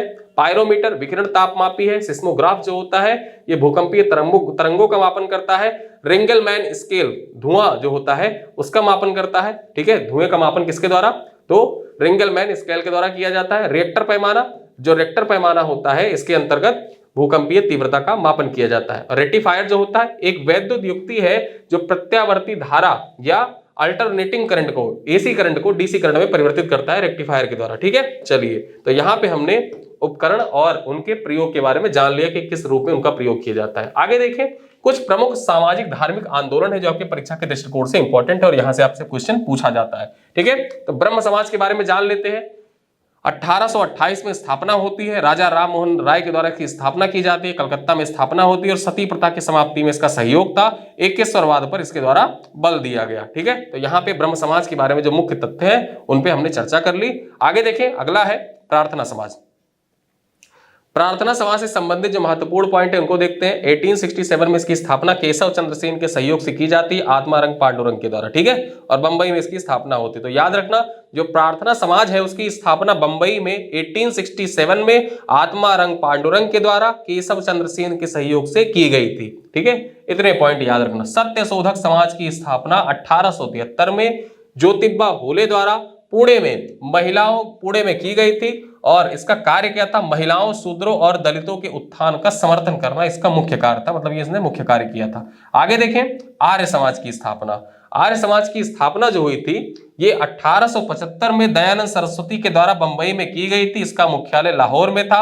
सत्यार्थ प्रकाश का प्रकाशन आर्य समाज के द्वारा दयानंद सरस्वती ने ही किया था। आगे देखें, वेदों की ओर लौटो का नारा आर्य समाज में दिया गया और ये नारा किसने दिया था? दयानंद सरस्वती ने दिया था। ठीक है, तो यहाँ पे हमने बात कर ली ब्रह्म समाज, प्रार्थना समाज, फिर उसके बाद सत्यशोधक समाज, आर्य समाज की। आगे देखें, अलीगढ़ आंदोलन। अलीगढ़ आंदोलन जो है इस किसके द्वारा शुरू किया गया था? सर सैयद अहमद खान के द्वारा शुरू किया गया था 1875 में। मोहम्मडन एंग्लो ओरिएंटल कॉलेज की स्थापना किसके द्वारा की गई थी? सैयद अहमद खान के द्वारा ही की गई थी। मुसलमानों को आधुनिक शिक्षा से जोड़ना इसका मुख्य कार्य था। जो अलीगढ़ आंदोलन था इसका मुख्य कार्य क्या था?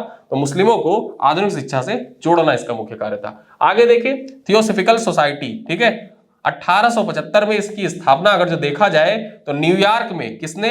मैडम ब्लावत्स्की और कर्नल ओलकॉट के द्वारा की गई थी। बाद में एनी बेसेंट इससे जुड़ती हैं। 1886 में मद्रास के अडयार में अपना मुख्यालय थियोसॉफिकल सोसाइटी स्थापित करता है। इसका कार्य क्या था? तो हिंदू धर्म, पारसी धर्म और बौद्ध धर्म जैसे प्राचीन धर्मों के पुनरुत्थान और मजबूती की वकालत करना इसका मुख्य कार्य था। तो यहाँ पे हमने थियोसॉफिकल सोसाइटी के बारे में भी जान लिया। चलिए अगले टॉपिक पे चलते हैं। हमारा अगला टॉपिक क्या है? देव समाज। 1887 में शिव नारायण अग्निहोत्री द्वारा लाहौर में देव समाज की स्थापना की जाती है। सभी जाति बंधनों को खारिज कर दिया। ठीक है, जो देव समाज था उसने सभी जातीय बंधनों को खारिज कर दिया था। ठीक है, आगे देखें, यंग बंगाल आंदोलन या युवा बंगाल आंदोलन, इसके बारे में जाने तो हेनरी विवियन डेरोजियो द्वारा, ठीक है, किया गया। डेरोजियो द्वारा पुराने और पतनशील रीति रिवाजों, संस्कारों और परंपराओं पर हमला किया गया। ठीक, जो पुराने रिवाज थे, पुराने रिवाजों पर इस संस्था के द्वारा, यंग बंगाल आंदोलन के द्वारा हमला किया गया और इसकी स्थापना किसके द्वारा की गई थी? हेनरी विवियन डेरोजियो के द्वारा इसकी स्थापना की गई थी। रामकृष्ण मिशन की बात कर ले तो 1897 में स्वामी विवेकानंद के द्वारा बेलूर में रामकृष्ण मिशन की स्थापना की जाती है और इसका कार्य क्या था? तो मानवीय राहत और सामाजिक कार्यों पर बल। ठीक है, रामकृष्ण मिशन का मूल उद्देश्य था, मूल कार्य था। ठीक है, तो यहां पे हमने जो प्रमुख सामाजिक आंदोलन से संबंधित संस्थान थे उनके बारे में चर्चा कर ली। चलिए आगे देखते हैं, सल्तनत कालीन स्थापत्य किसके द्वारा क्या बनवाया गया ये जान लेते हैं, एग्जाम के लिए इंपॉर्टेंट है आपके। कुतुबुद्दीन ऐबक के बारे में चर्चा कर लें तो कुतुबुद्दीन ऐबक जो था इसने कुवत उल इस्लाम मस्जिद दिल्ली में बनवाया। ठीक है, आगे देखिए, 2.5 दिन का झोपड़ा अजमेर में इसने बनवाया था। कुतुब मीनार का प्रारंभ इसने किया था। ठीक है, प्रारंभ इसी के द्वारा कुतुब मीनार का किया गया।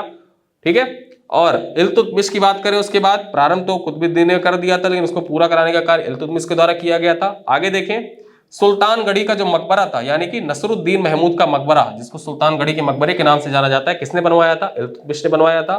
कुतुब मीनार का कार्य पूर्ण करवाया। मदरसाए नासिरी किसने बनवाया? इल्तुतमिश ने बनवाया था। हौज शमशी बदायूं में किसने निर्मित करवाया? इल्तुतमिश ने निर्मित करवाया। शमसी ईदगाह बदायूं में किसने बनवाया था? इल्तुतमिश ने बनवाया था। बदायूं का जामा मस्जिद का निर्माण किसने? इल्तुतमिश ने करवाया था। वहीं पे आगे बात करें तो अतरकीन का दरवाजा जो नागौर में अवस्थित है, इसका निर्माण भी इल्तुतमिश के द्वारा किया गया था। ठीक है, तो यहाँ पे इल्तुतमिश से संबंधित जो प्रमुख स्थापत्य हैं उनके बारे में चर्चा कर ली। आगे के सुल्तानों को भी देख लेते हैं। गयासुद्दीन बलबल के द्वारा लाल महल बनवाया गया। ठीक है, और बलबन का मकबरा, ठीक है, बलबन का मकबरा भी इसी ने अपने आप से खुद से ही पहले बनवा दिया था। सर्वप्रथम वास्तविक मेहराब का उपयोग किया गया, इसमें शुद्ध इस्लामिक शैली में यह निर्मित था। आगे बात करें अलाउद्दीन खिलजी के बारे में बात कर रहे हैं। अलाउद्दीन खिलजी के जो प्रमुख, ठीक है, प्रमुख जो स्थापत्य है उनको देख लेते हैं। अलाई दरवाजा का निर्माण इसने दिल्ली में करवाया था। हजार सितुल महल, ठीक, हजार सितुल महल जो था उसका दिल्ली में निर्माण इसी के द्वारा।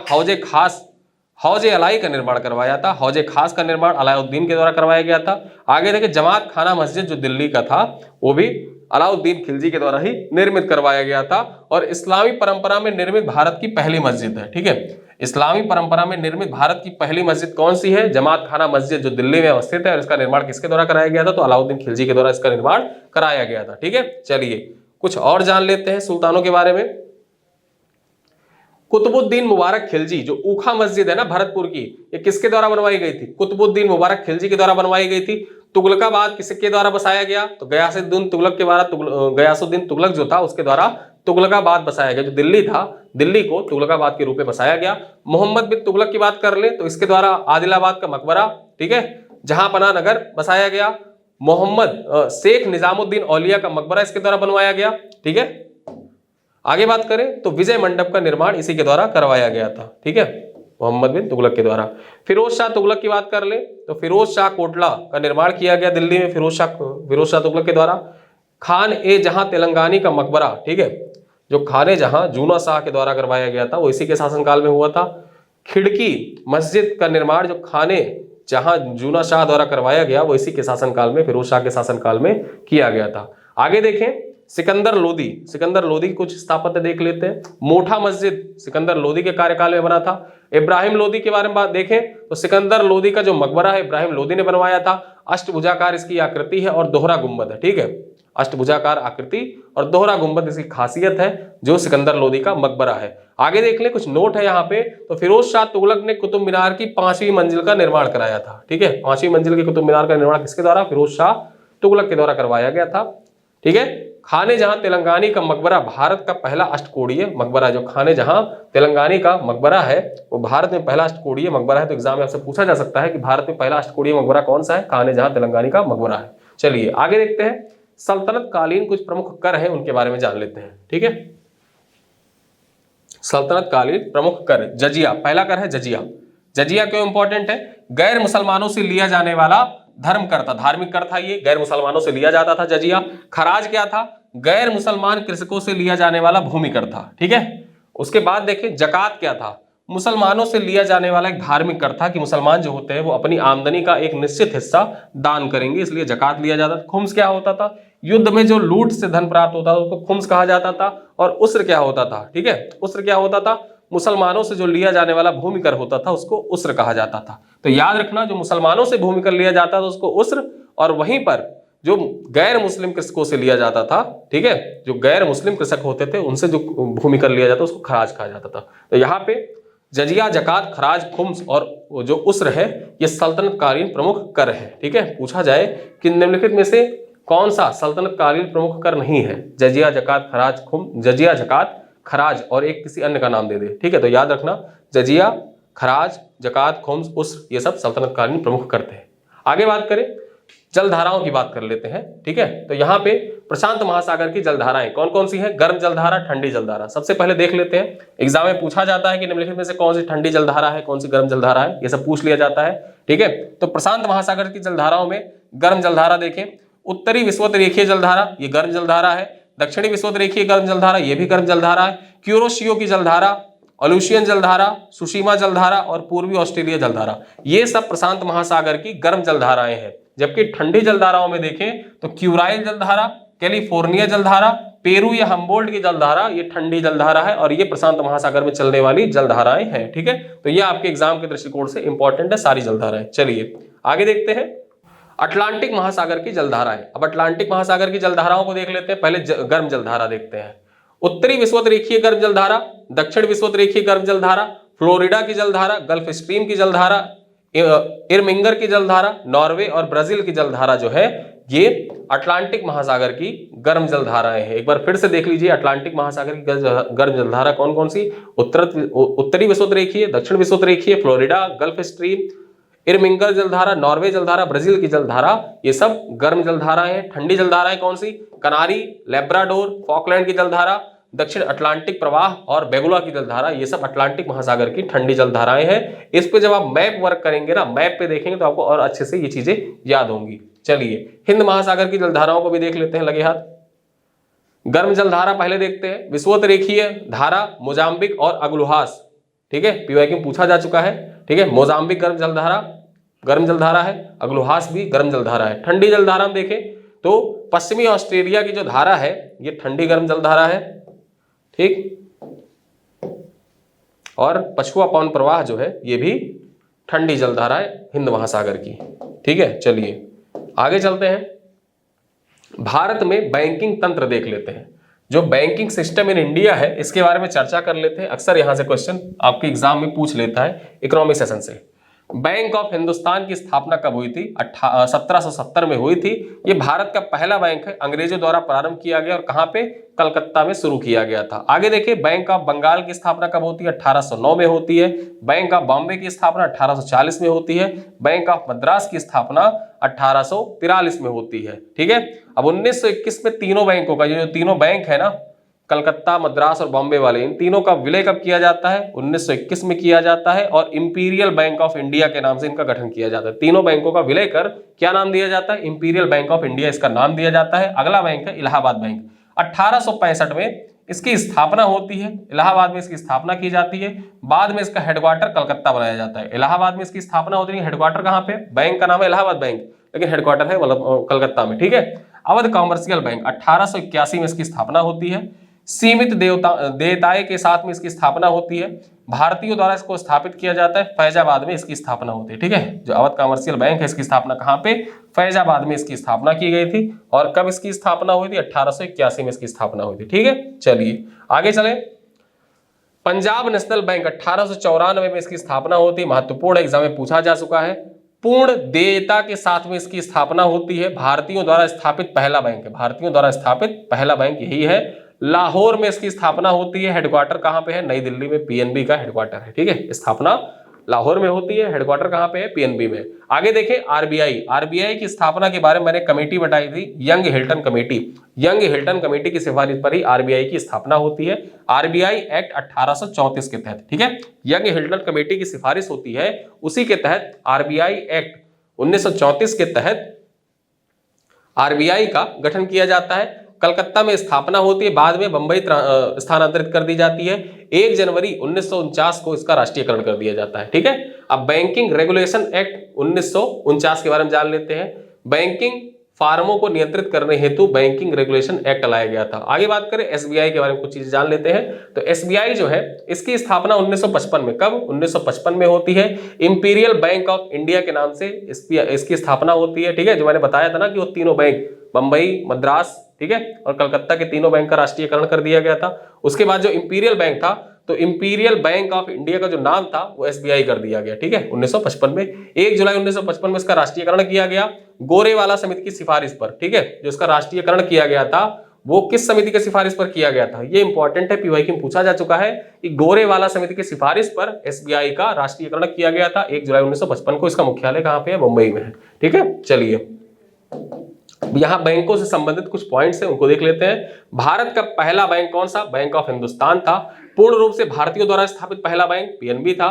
19 जुलाई 1969 को चौथी पंचवर्षीय योजना में इंदिरा गांधी द्वारा 14 बैंकों का राष्ट्रीयकरण किया गया और उसके बाद जो छठवां पंचवर्षीय योजना था उसके अंतर्गत 1980 में 6 बैंकों का राष्ट्रीयकरण किया गया था। ठीक है, पहले 14, बाद में 6 बैंकों का राष्ट्रीयकरण किया गया। ठीक, चलिए आगे देखते हैं। प्रमुख विदेशी यात्री और समकालीन शासक के बारे में जान लेते हैं। मेगास्थनीज किसके शासनकाल में आया था? चंद्रगुप्त के शासनकाल में आया था। टाइम पीरियड आप देख लीजिए, क्रोनोलॉजिकल ऑर्डर में सेट करने के लिए बिहार पीसीएस में पूछा जाता है। ठीक है, फाहियान किसके टाइम पीरियड पे आया था? चंद्रगुप्त द्वितीय के टाइम पे आया था। आगे देखें, सुंग यून किसके टाइम पे आया था? तो शासक का नाम स्पष्ट नहीं है। ह्वेनसांग किसके टाइम पीरियड पे? हर्षवर्धन के टाइम पे आया था और इसको यात्रियों का राजकुमार के नाम से ह्वेनसांग को जाना जाता है। इत्सिंग किसके टाइम पीरियड पे आया था?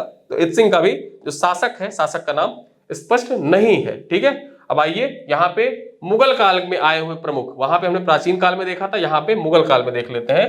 तो जो मुगल काल में आए हुए प्रमुख यात्री हैं और वो किसके टाइम पीरियड पे आए थे वो देख लेते हैं। ठीक है, आगे देखें, एंटोनियो मोन्सेराट ये पुर्तगाली था और ये अकबर के टाइम पीरियड पे आया था। राल्फ फिंच ये ब्रिटेन का था, अकबर के टाइम आया था। कैप्टन हॉकिंस ये ब्रिटेन का था, जहांगीर के टाइम आया था। टॉमस रो ब्रिटेन का था, जहांगीर के टाइम पे आया था। फ्रांसिस पेल्सर्ट जो था वो डच निवासी था। ठीक है, जहांगीर के टाइम आया था। पेत्रो डेलावाले ये इटालियन था और ये जहांगीर के टाइम आया था। पीटर मुंडी ये ब्रिटेन का था, शाहजहां के टाइम आया था। ट्रेवेनियर फ्रांस का था, शाहजहां के टाइम आया था।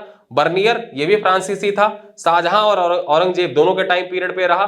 मनुची ये वेनिस और इटली का था, ये शाहजहां के टाइम पीरियड में आया था। ठीक है, चलिए तो यहाँ पे हमने जान लिया जो मुगल टाइम पीरियड पे आने वाले प्रमुख यात्री थे, उन यात्रियों के बारे में, उनके देशों के बारे में चर्चा कर ली।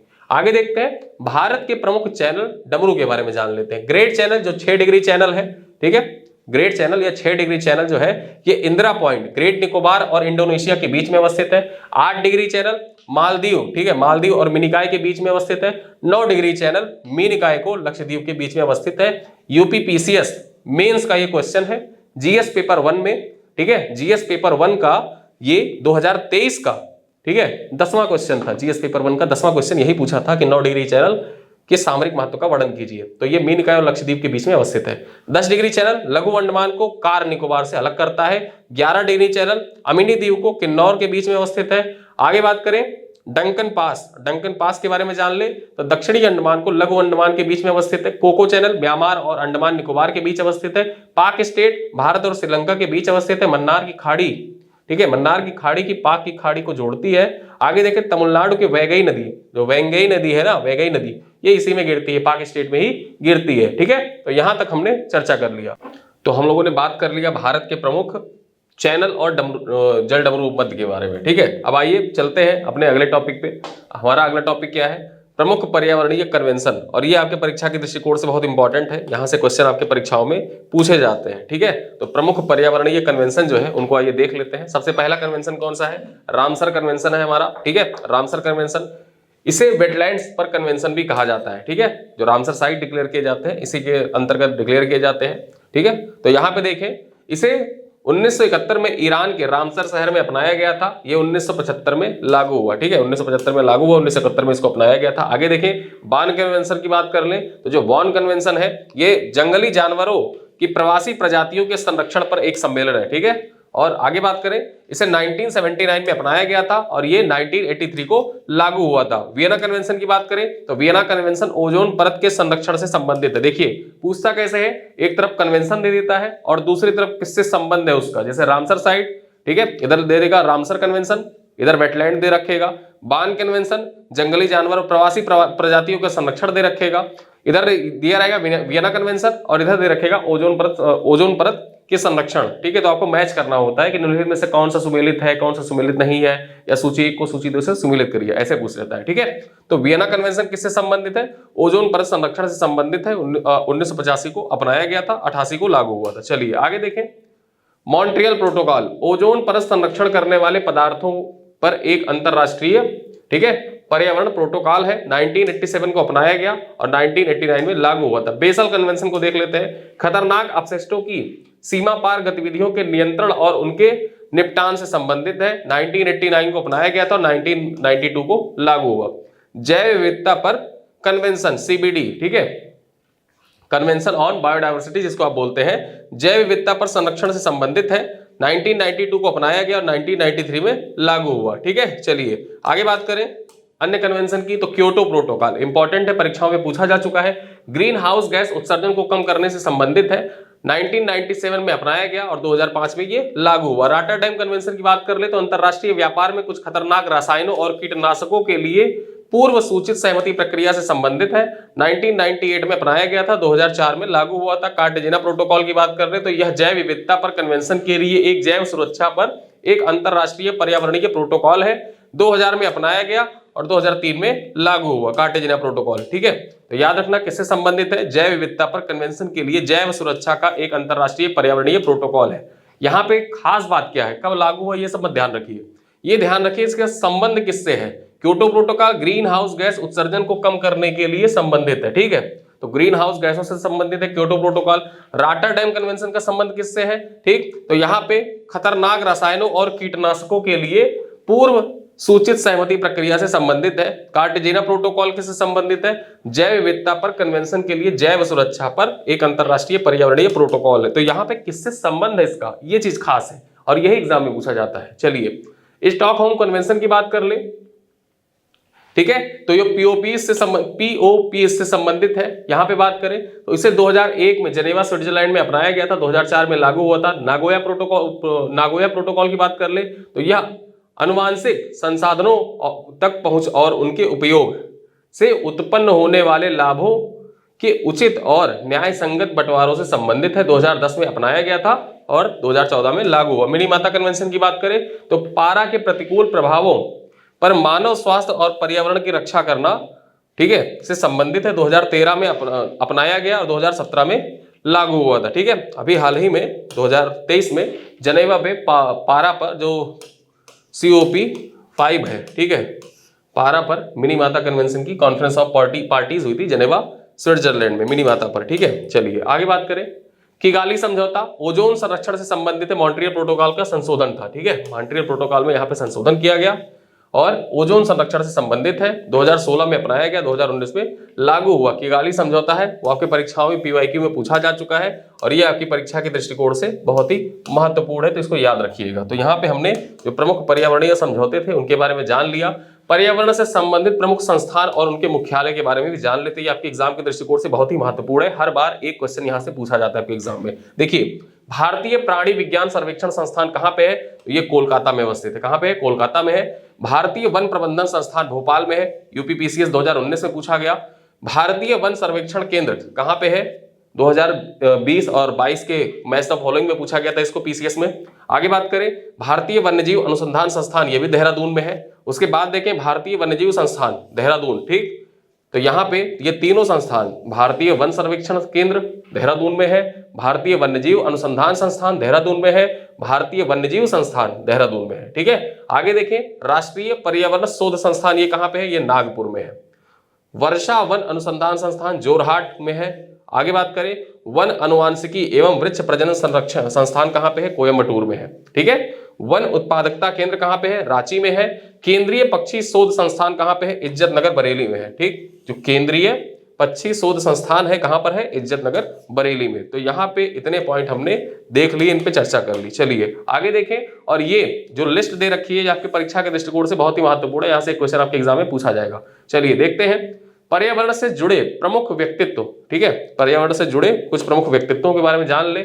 डॉक्टर MS स्वामीनाथन, जो डॉक्टर MS स्वामीनाथन है, भारत में हरित क्रांति का इनको जनक कहा जाता है। ठीक है। और इनका नाम महत्वपूर्ण हो जाता है, इस बार इनको भारत रत्न दिया गया था। आगे बात करें, डॉक्टर वर्गीज कुरियन, भारत में श्वेत क्रांति या दुग्ध क्रांति के जनक इनको कहा जाता है। बाबा आमटे, नर्मदा बचाओ आंदोलन से इनका संबंध था। ठीक है। नर्मदा बचाओ आंदोलन से संबंधित थे। मेधा पाटकर का संबंध भी नर्मदा बचाओ आंदोलन का नेतृत्व करता थी ये। ठीक है, मेधा पाटकर। आगे देखें, E.P. ओडेम, पारिस्थितिकी एवं पर्यावरण विज्ञान के जनक कहा जाता है E.P. ओडेम को। आगे देखें, रिचर्ड सेन बार्ब बेकर, इन्हें वृक्ष मानव कहा जाता है। ठीक है। तो ये नाम याद रखना, वृक्ष मानव किसे कहा जाता है? तो रिचर्ड सेंट बार्ब बेकर, इनको वृक्ष मानव के नाम से जाना जाता है। कैलाश सांखला, इनको ये टाइगर मैन के नाम से जाने जाते हैं। टाइगर मैन ऑफ इंडिया किसे कहा जाता है? तो कैलाश को कहा जाता है। ठीक है। कैलाश सांखला जो थे उनको टाइगर मैन ऑफ इंडिया कहा जाता था। तो प्रमुख व्यक्तित्वों के बारे में जान लिया और यहां से आपके परीक्षा में क्वेश्चन पूछा जाता है। ठीक है। चलिए आगे देखें, संरक्षण के प्रकार। देखिए, संरक्षण के प्रकार, ये क्वेश्चन आपके परीक्षा में पूछा जा चुका है। ठीक। PYQ जब आप देखेंगे तो ex situ कंजर्वेशन, इन situ कंजर्वेशन, ठीक है, स्वास्थाने और जो स्वास्थाने तथा बाह्य स्थानीय संरक्षण, इन दोनों प्रकारों के बारे में आप जाने रहिए। तो जो बाह्य स्थानीय मतलब कोई किसी चीज का आपको संरक्षण करना है तो आप उसके मूल स्थान से निकाल के ले जाके कहीं अन्य जगह उसको संरक्षित करें, उसको बाह्य स्थानीय संरक्षण कहा जाता है। और इसके उदाहरण कौन कौन से हैं? तो इनके एग्जाम्पल पूछे जाते हैं आपसे। बीज बैंक, जीन बैंक, निम्न तापीय संरक्षण, वानस्पतिक उद्यान, चिड़ियाघर, जंतु उद्यान तथा वृक्ष उद्यान, ये सब बाह्य स्थानीय संरक्षण के उदाहरण है। मतलब बीज बैंक है, जीन बैंक है, निम्न तापीय संरक्षण है, वानस्पतिक उद्यान बॉटेनिकल गार्डन, ये PYQ पूछा जा चुका है। चिड़ियाघर हो गया। अब जैसे चिड़ियाघर है तो क्या होता है? जंगल से शेर और जो अन्य जानवर है उनको ला के चिड़ियाघर में रखा जा रहा है और वहां पर उनका संरक्षण किया जा रहा है। तो ये सब किसके उदाहरण हो गए? ये सब बाह्य स्थान है, यानी कि एक्स सीटू कंजर्वेशन के उदाहरण है। स्वास्थानिक कंजर्वेशन क्या होता है? जो स्वास्थानिक कंजर्वेशन है उसके अंतर्गत राष्ट्रीय उद्यान, जैसे कोई क्षेत्र है, ठीक है, कोई जंगल है, उसको राष्ट्रीय उद्यान का दर्जा दे दिया गया और वहां पर जो मानव गतिविधियां हैं उनको प्रतिबंधित कर दिया गया, तो क्या हो गया कि उस जंगल का जो क्षेत्र है उसको वहीं उसी स्थान पर कहीं लाया नहीं गया किसी जानवर को, लेकिन वहीं पर उनका संरक्षण किया जाता है। तो ये सब स्वास्थानिक संरक्षण यानी कि इन सीटू कंजर्वेशन कहलाते हैं। इसके अंतर्गत राष्ट्रीय उद्यान, वन्य जीव अभ्यारण्य, ठीक है, पक्षी विहार आते हैं, बायोस्फीयर रिजर्व आते हैं, टाइगर रिजर्व आते हैं और पवित्र उपवन आते हैं। जो पवित्र उपवन होता है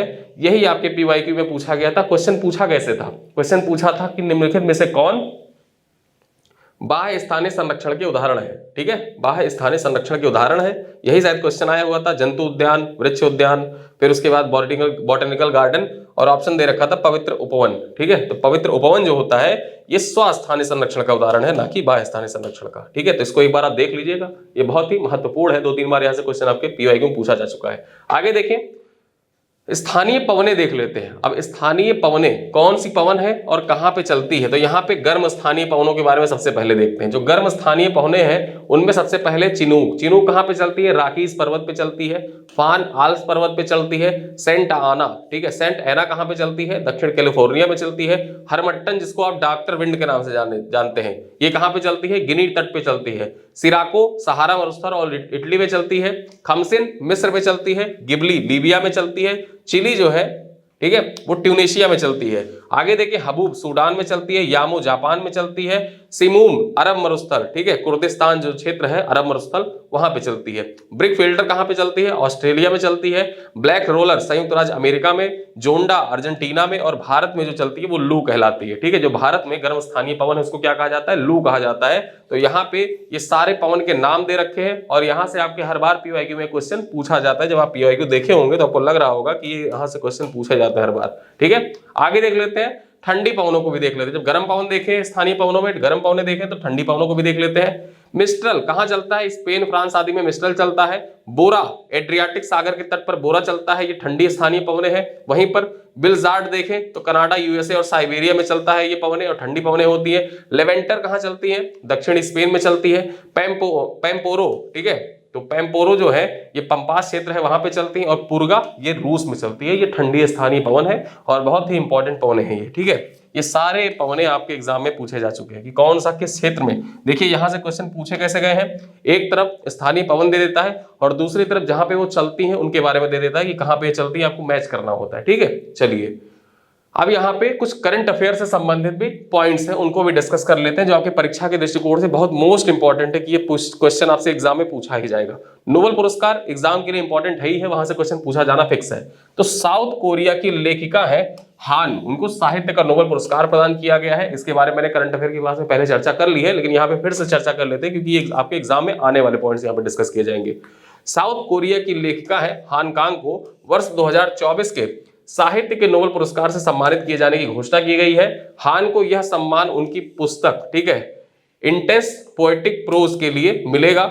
हान कांग साहित्य के नोबेल सम्मान प्राप्त करने वाली कोरिया की पहली और विश्व की 18वीं महिला है। कोरिया की पहली महिला है जिनको नोबेल का पुरस्कार दिया जाएगा, तथा अगर जो विश्व स्तर पर देखा जाए तो ये 18वीं महिला है जिनको नोबेल पुरस्कार साहित्य का प्रदान किया जाएगा, ठीक है। आगे देखें, अब तक कुल 119 लोगों को यह सम्मान मिल चुका है। 119 लोग हैं जिनको साहित्य का नोबेल अब तक दिया जा चुका है। अब यहाँ पर कुछ चीजें जान लेते हैं। नोबेल विजेता हान कांग की पुस्तकें, ठीक है, साहित्य का नोबेल दिया गया तो कुछ चीजें ऐसी होंगी जिनके लिए जो किताबें इनकी खास होंगी, तो उन किताबों को जान लेते हैं। एक किताब है ह्यूमन एक्ट्स, ठीक है, तो ये ह्यूमन एक्ट्स किताब है, ये किसकी है? हान कांग की है। ये किताब आपसे एग्जाम में पूछा जा सकता है कि निम्नलिखित में से नोबेल पुरस्कार विजेता की किताबें कौन कौन सी हैं, तो याद रखना ह्यूमन एक्ट्स इनकी किताब है, द वेजिटेरियन इनकी किताब है, वी डू नॉट पार्ट, ये 3 किताबें हैं जो आपको याद रखनी है, परीक्षा के दृष्टिकोण से महत्वपूर्ण है। वर्ष 2016 में द वेजिटेरियन उपन्यास के लिए इनको बुकर पुरस्कार भी मिला था, ठीक है, तो बुकर पुरस्कार से भी सम्मानित हो चुकी है हान कांग जो है, और ये कहाँ की है? साउथ कोरिया की है, और साउथ कोरिया की पहली महिला है जिनको नोबेल पुरस्कार प्रदान किया गया, ठीक है। नोबेल साहित्य का नोबेल पाने वाली ये कोरिया की पहली महिला है। आगे बात करें अर्थशास्त्र का नोबेल देख लेते हैं। अर्थशास्त्र का नोबेल पुरस्कार तुर्किश मूल के डैरेन एस्मैग्लू, ठीक है, और वहीं पर देखें तो ब्रिटिश अमेरिकी साइमन जॉनसन और ब्रिटेन के जेम्स ए रॉबिन्सन को यह पुरस्कार दिया गया है। 3 लोगों को इस बार अर्थशास्त्र का नोबेल पुरस्कार जो है वो 3 लोगों को दिया गया है, जिसमें डैरेन एस्मेग्लो है। इनका संबंध कहां से है, तो ये तुर्किश मूल के हैं। वहीं पर बात करें साइमन जॉनसन, इनका संबंध किस देश से है, तो ये ब्रिटिश अमेरिकी मूल के नागरिक हैं। और जेम्स ए रॉबिन्सन की बात करें तो ये ब्रिटेन के नागरिक हैं। इन तीनों लोगों को दिया गया है। इन तीनों ने संपन्नता पर शोध किया और बताया कि कैसे आर्थिक संस्थान राजनीतिक निर्णय और सामाजिक ढांचे संपन्नता को प्रभावित करते हैं। इनके शोध का मुख्य निष्कर्ष यह था कि आर्थिक विकास और समृद्धि के लिए लोकतंत्र को मजबूत और प्रभावी संस्थान महत्वपूर्ण है। अर्थशास्त्र में नोबेल पुरस्कार 1968 में स्थापित हुआ था और 1969 से दिया जाता है तथा इसे स्वीडन के सेंट्रल बैंक द्वारा वित्त पोषित किया गया है। ठीक है, जो अर्थशास्त्र का नोबेल पुरस्कार है इसकी स्थापना कब हुई थी, 1968 में इसकी स्थापना हुई थी। 1969 से अर्थशास्त्र का नोबेल प्रदान किया जा रहा है। ठीक है, तो याद करके रखना किसको किसको प्रदान किया गया और कहाँ के वो निवासी हैं, ये आपसे परीक्षा में पूछ सकता है। आगे देखें, शांति का नोबेल पुरस्कार 2024। इस बार जो शांति का नोबेल पुरस्कार दिया गया है वो किसे किसे दिया गया है, मतलब किसको प्रदान किया गया, तो जान लेते हैं। परमाणु हथियार विरोधी जापानी संगठन है निहोन हिडानक्यो। ठीक है, निहोन हिडानक्यो एक संस्था है जापान की जो परमाणु हथियार विरोधी संस्था है, उसको इस बार का शांति का नोबेल पुरस्कार 2024 प्रदान किया गया है। निहोन हिडानक्यो द्वितीय विश्व युद्ध के दौरान जापान में हुए परमाणु हमले से पीड़ित लोगों का एक संगठन है और इसकी स्थापना का वर्ष याद रखना 1956 में इसकी स्थापना हुई थी। कब हुई थी, निहोन हिडानक्यो की स्थापना 1956 में इसकी स्थापना हुई थी और इस बार का शांति का नोबेल पुरस्कार इसे ही प्रदान किया गया है। चलिए आगे देखें, 3 वैज्ञानिकों को रसायन का नोबेल पुरस्कार, जो केमिस्ट्री का नोबेल पुरस्कार दिया गया है उनके बारे में भी जान लेते हैं। वर्ष 2024 में रसायन नोबेल पुरस्कार अमेरिकी विज्ञानी डेविड बेकर, ठीक है, डेविड बेकर, जॉन जंपर और ब्रिटिश वैज्ञानी है डेमिस हेसाबिस को प्रदान किया गया। 3 लोगों को याद रखना, तीनों लोगों का नाम याद रखना। अमेरिकी विज्ञानी है, ठीक है, अमेरिकी वैज्ञानिक कौन कौन, एक तो डेविड बेकर और जॉन जंपर, ये दोनों अमेरिकी हैं। वहीं पर डेमिस हेसाबिस जो है ये कहाँ के हैं, तो ये ब्रिटिश के हैं, मतलब ब्रिटेन के हैं। ठीक है, प्रोटीन संरचना पर काम करने के लिए प्रदान किया गया पुरस्कार की आधा हिस्सा बेकर को, यानी कि जो डेविड बेकर हैं इनको पुरस्कार का आधा हिस्सा कंप्यूटेशनल प्रोटीन डिजाइन के लिए दिया गया। किसके लिए, कंप्यूटेशनल प्रोटीन डिजाइन के लिए डेविड बेकर को जो रसायन का नोबेल पुरस्कार है उसका आधा हिस्सा यानी कि 1/2 हिस्सा इनको प्रदान किया गया है। और प्रोटीन संरचना भविष्यवाणी के लिए हेसाबिस और जंपर के मध्य आधी राशि बांटी गई है। मतलब जो हेसाबिस है और ठीक है डेविस हेसाबिस और जॉन जंपर, इनके बीच में जो राशि बांटी गई है वो किस लिए, प्रोटीन संरचना भविष्यवाणी के लिए आधी राशि, जो आधी तो इनको दे दी गई है डेविड बेकर को, और जो आधी है जंपर और हेसाबिस को बांटी गई है वो किस लिए, प्रोटीन संरचना भविष्यवाणी के लिए दी गई है। ठीक है, तो यहाँ पे याद रखना। चलो आगे देखें, मशीन लर्निंग को संभव बनाने वाली खोज करने वालों को फिजिक्स का नोबेल पुरस्कार दिया गया है। ठीक है, नोबेल पुरस्कार फिजिक्स का देख लेते हैं। तो यहां पे देखें तो अमेरिका के जॉन हॉपफील्ड और ब्रिटिश कैनेडियाई जेफरी हिंटन, नाम याद रखना, जेफरी हिंटन और जॉन हॉपफील्ड, इन दोनों लोगों को संयुक्त रूप से फिजिक्स का नोबेल पुरस्कार प्रदान किया गया है। ब्रिटिश कनाडाई वैज्ञानिक 76 वर्षीय जेफरी हिंटन, जो जेफरी हिंटन है को आर्टिफिशियल इंटेलिजेंस का गॉडफादर माना जाता है। ठीक है, जेफरी हिंटन जो है इनको आर्टिफिशियल एआई का गॉडफादर कहा जाता है और ये कहाँ के हैं, ब्रिटिश कनाडाई वैज्ञानिक हैं। जॉन हॉपफील्ड ने एसोसिएटिव मेमोरी विकसित की है जो डाटा में तस्वीरें तथा अन्य प्रकार के पैटर्न को संग्रहित कर सकती है। ठीक है, तो याद रखना इस बार का जो फिजिक्स का नोबेल पुरस्कार जॉन हॉपफील्ड को और जेफरी हिंटन, दो लोगों को प्रदान किया गया है और दोनों कहाँ के निवासी हैं, ये आपके लिए बहुत महत्वपूर्ण हो जाता है। एग्जाम में यही पूछ सकता है कि जेफरी हिंटन, ठीक है, का संबंध किस, मतलब जेफरी हिंटन किस मूल के निवासी है, अमेरिकी मूल के, ब्रिटिश कनाडियाई मूल के, अफ्रीकी मूल के। तो याद रखना जेफरी हिंटन ब्रिटिश कनाडियाई मूल के हैं और जॉन हॉपफील्ड जो है ये अमेरिकी मूल के हैं। चलिए आगे देखें, माइक्रो आरएनए की खोज के लिए मेडिसिन का नोबेल, इस बार जो मेडिसिन चिकित्सा का नोबेल प्रदान किया गया है वो किसके लिए, माइक्रो आरएनए की खोज के लिए प्रदान किया गया है। 2 अमेरिकी वैज्ञानिक, क्या नाम है, विक्टर एम्ब्रोस, क्या नाम है, विक्टर एम्ब्रोस और गैरी रोवाकुन। तो गैरी रोवाकुन और विक्टर एम्ब्रोस को 2024 का चिकित्सा का नोबेल प्राइज दिए जाने की घोषणा की गई। माइक्रो आरएनए की खोज विक्टर एम्ब्रोस ने 1993 में की थी। कब की थी, विक्टर एम्ब्रोस ने माइक्रो आरएनए की खोज 1993 में की थी। गैरी रोवाकुन को माइक्रो आरएनए LET7 की खोज की थी। ठीक है, कब, माइक्रो आरएनए LET7 की खोज किसने की थी, गैरी रोवाकुन ने की थी। एम्ब्रोस और रोवाकुन की रिसर्च से पता चलता है कि पृथ्वी पर जीवन कैसे संभव हुआ और मानव शरीर विभिन्न तरह के ऊतकों से कैसे बना हुआ है, ये इनकी रिसर्च से पता चलता है और इसी रिसर्च के लिए इनको मेडिसिन का नोबेल पुरस्कार इस बार प्रदान किया गया है। आगे देखिए, मेडिकल के क्षेत्र में अब तक कुल 227 विजेताओं को नोबेल पुरस्कार मिल चुका है, जिनमें से 13 महिलाएं हैं। ठीक है, तो 227 लोगों को अब तक मेडिसिन का यानी कि चिकित्सा का नोबेल दिया जा चुका है, जिनमें से कुल कितनी महिलाएं हैं? 13 महिलाएं हैं। किस लिए दिया गया है? माइक्रो आरएनए की खोज के लिए गैरी रुआकुन और विक्टर एम्ब्रोस को इस बार का प्रदान किया गया है चिकित्सा का नोबेल पुरस्कार। राष्ट्रीय जल पुरस्कार के बारे में देख लेते हैं, आपकी परीक्षा के दृष्टिकोण से महत्वपूर्ण है, यहां से क्वेश्चन आपसे एग्जाम में पूछेगा। देखिए, राष्ट्रीय जल पुरस्कार जो है इस बार 5वां संस्करण था, प्रदान किया गया। शुरुआत कब हुई थी? 2018 में इसकी शुरुआत हुई थी। कुल कितने श्रेणियों में प्रदान किया गया है? कुल 9 श्रेणियों में प्रदान किया गया है। शीर्ष राज्य कौन रहा? ठीक है, राष्ट्रीय जल पुरस्कारों में देखा जाए तो शीर्ष राज्य उड़ीसा रहा, उत्तर प्रदेश का दूसरा स्थान, गुजरात और पुदुचेरी जो थे वो संयुक्त रूप से तीसरे स्थान पर थे। सर्वश्रेष्ठ जिला देख लेते हैं, तो सर्वश्रेष्ठ जिला जो पुरस्कार प्रदान किए गए हैं 9 श्रेणियों में, उनमें सर्वश्रेष्ठ जिला देखें तो उत्तरी क्षेत्र में अगर जो देखा जाए तो बांदा उत्तर प्रदेश का है। उसके बाद देखें गंदारबल जम्मू कश्मीर का है। ठीक है, पहले स्थान पर बांदा उत्तर प्रदेश, दूसरे स्थान पर देखें उत्तरी क्षेत्र में तो गंदारबल जम्मू कश्मीर का। दक्षिणी क्षेत्र में देखें तो विशाखापत्तनम आंध्र प्रदेश का। ठीक है, दक्षिणी क्षेत्र में विशाखापत्तनम आंध्र प्रदेश का है। पश्चिमी क्षेत्र में इंदौर मध्य प्रदेश का। पूर्वी क्षेत्र में बालनगीर जो है उड़ीसा का है पूर्वी क्षेत्र में। पूर्वोत्तर में देखें तो धलाई जो है वो त्रिपुरा का धलाई। ठीक है, धलाई त्रिपुरा में पड़ता है, ये पूर्वोत्तर क्षेत्र में सर्वश्रेष्ठ रहा। तो यहाँ पे सर्वश्रेष्ठ जिलों की बात कर ली। अगर राज्यों की श्रेणी में देखा जाए, उड़ीसा टॉप पर, उत्तर प्रदेश का दूसरा स्थान, 5वां संस्करण था, कुल 9 श्रेणियों में प्रदान किए गए थे। 2018 में इसकी शुरुआत की गई थी। ठीक है, चलिए 3 दिवसीय अंतरराष्ट्रीय बुद्धिस्ट कॉन्क्लेव पाली साहित्य सम्मेलन, यह आपके परीक्षा के दृष्टिकोण से बहुत ही महत्वपूर्ण है। ये क्वेश्चन आपसे एग्जाम में पूछा जा सकता है। ठीक है, बीपीएससी में तो पूछा ही जा सकता है। आयोजन की तिथि कब थी? 9, 10 और 11 नवंबर 2024 को इसका आयोजन किया गया। कहां पे आयोजित किया गया था? बौद्ध विहार शांति उपवन आलमबाग लखनऊ में। याद रखना, पूछेगा कैसे कि 3 दिवसीय अंतरराष्ट्रीय बुद्धिस्ट कॉन्क्लेव पाली साहित्य सम्मेलन का आयोजन कहां पे किया गया? ऑप्शन में दे देगा राजगीर। ठीक है, राजगीर, पटना, लखनऊ, दिल्ली। तो आप यही सोचेंगे या तो राजगीर होगा या तो पटना होगा। ठीक है, बुद्धिस्ट कॉन्क्लेव, अंतरराष्ट्रीय बुद्धिस्ट कॉन्क्लेव जैसे आप सोचेंगे तो आप राजगीर सोच के टिक कर देंगे, लेकिन गलत हो जाएगा वहां पे। 3 दिवसीय अंतरराष्ट्रीय बुद्धिस्ट कॉन्क्लेव पाली साहित्य सम्मेलन का आयोजन जो हुआ था आलमबाग लखनऊ में किया गया था, बौद्ध विहार शांति उपवन में। विषय क्या था? विश्व शांति और सद्भाव में पाली साहित्य का योगदान। ठीक है, ये थीम याद रखना, आपके एग्जाम के दृष्टिकोण से बहुत ही महत्वपूर्ण है। ठीक है, अगर हम प्रतिभागी देशों की बात कर ले, किन किन देशों ने इसमें प्रतिभाग किया, तो आपके परीक्षा के दृष्टिकोण से इंपॉर्टेंट हो जाता है। Vietnam, Thailand, Sri Lanka, Myanmar, Indonesia, Nepal, Bangladesh और नीदरलैंड इसमें सम्मिलित हुए थे। 3 दिवसीय अंतरराष्ट्रीय बुद्धिस्ट कॉन्क्लेव जिसका आयोजन लखनऊ में किया गया था। ठीक है, चलो आगे बात करें। QS world university Asia ranking, आपके परीक्षा के दृष्टिकोण से मोस्ट इंपॉर्टेंट टॉपिक है, यहां से क्वेश्चन आपके एग्जाम में पूछा जाएगा। ठीक, तो QS world university Asia ranking 2025 की बात कर ले। भारत की भागीदारी रैंकिंग में 163 देशों में भारतीय शिक्षण संस्थानों ने जगह बनाई है, जो एशिया के 25 देशों में सबसे अधिक है।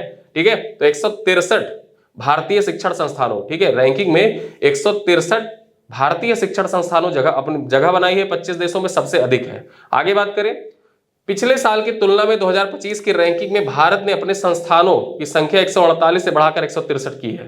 पहले 148 संस्थान सम्मिलित हुए थे, इस बार 163 संस्थानों को इसमें रैंकिंग प्रदान की गई है। संस्थान व उनकी रैंकिंग देख लेते हैं, तो यहाँ पे बात करें तो आईआईटी दिल्ली भारत में प्रथम व एशिया में 44वें स्थान पर। अगर बात करें भारत जो QS world university Asia ranking 2025 है, इसमें अगर जो भारत का सबसे टॉप कॉलेज की बात करें, टॉप संस्थान की बात करें, तो आईआईटी दिल्ली सबसे शीर्ष पर है। ये भारत में प्रथम है और पूरे विश्व में किस स्थान पर है? 44वें स्थान पर। वहीं दूसरे स्थान पर बात करें तो भारत में आईआईटी बॉम्बे है और 46वें स्थान पर। पूरे विश्व में जो आईआईटी बॉम्बे है वो 46वें स्थान पर है। भारत में आईआईटी मद्रास तीसरे स्थान पर है, जबकि पूरे विश्व मतलब पूरे एशिया में बात करें, ठीक है, जो संस्थान शामिल किए गए थे एशिया के, तो उनमें 56वें स्थान पर है। जेएनयू और जामिया मिलिया इस्लामिया सहित 21 भारतीय संस्थान टॉप 20 में शामिल है। ठीक है, तो जामिया मिलिया और जेएनयू सहित जो टॉप 20 है, तो टॉप 20 में कितने संस्थान शामिल है? 21 भारतीय संस्थान शामिल है। आगे बात करें, चीन की पेकिंग यूनिवर्सिटी ने एशिया में पहला स्थान हासिल किया। जो चीन की पेकिंग यूनिवर्सिटी है, ये एशिया में पहला स्थान हासिल किया है। हांगकांग की यूनिवर्सिटी दूसरे स्थान पर और सिंगापुर की यूनिवर्सिटी तीसरे और चौथे स्थान पर है। ठीक है, तो यहाँ पे पहले स्थान आपको याद रखना है कि पेकिंग यूनिवर्सिटी पहले स्थान पर है और एशिया का सर्वश्रेष्ठ जो संस्थान है वो कौन सा है? आईआईटी दिल्ली है 44वें स्थान पर, आईआईटी बॉम्बे 46वें स्थान पर, आईआईटी मद्रास 56वें स्थान पर।